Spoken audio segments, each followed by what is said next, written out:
ಬೆಂಗಳೂರಿನ ಚಿಕ್ಕಪೇಟೆ ವಿಧಾನಸಭಾ ಕ್ಷೇತ್ರದ ಶಾಸಕರಾದಂತಹ ಉದಯ ಬಿ ಗರುಡಾಚಾರ್ ಅವರು ಇಂದು ವಿಶೇಷವಾಗಿ ತಮ್ಮ ಹುಟ್ಟುಹಬ್ಬವನ್ನು ಆಚರಿಸಿಕೊಂಡರು. ಸಮಾಜಮುಖಿ ಕೆಲಸಗಳನ್ನು ಮಾಡುತ್ತಾ ಹೆಚ್ಚು ಜನಪ್ರಿಯತೆಯನ್ನು ಪಡೆದಿರುವ ಗರುಡಾಚಾರ್ ಅವರು ಅನ್ನದಾನವನ್ನು ಮಾಡುವ ಮೂಲಕ ಸಾಕಷ್ಟು ಸಂಭ್ರಮದಿಂದ ಬರ್ತ್ಡೇ ಆಚರಿಸಿಕೊಂಡರು. ಈ ವೇಳೆ ಶಾಸಕರು, ಮಂತ್ರಿಗಳು ಹಾಗೂ ಕಾರ್ಯಕರ್ತರು, ಸಹಪಾಠಿಗಳು, ಬಂಧು ಮಿತ್ರರು ಮತ್ತು ನೆಚ್ಚಿನ ಮತದಾರರು ಈ ಒಂದು ಸಂಭ್ರಮದಲ್ಲಿ ತೊಡಗಿ ಗರುಡಾಚಾರ್ ಅವರಿಗೆ ಶುಭ ಹಾರೈಸಿರುವುದನ್ನು ಎಲ್ಲೆಡೆ ನೋಡಬಹುದಾಗಿದೆ.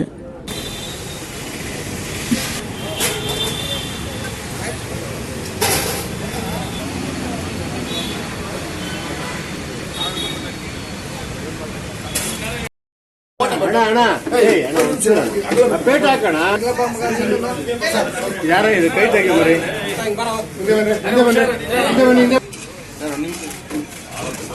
ಹಾಗೆ ಸರ್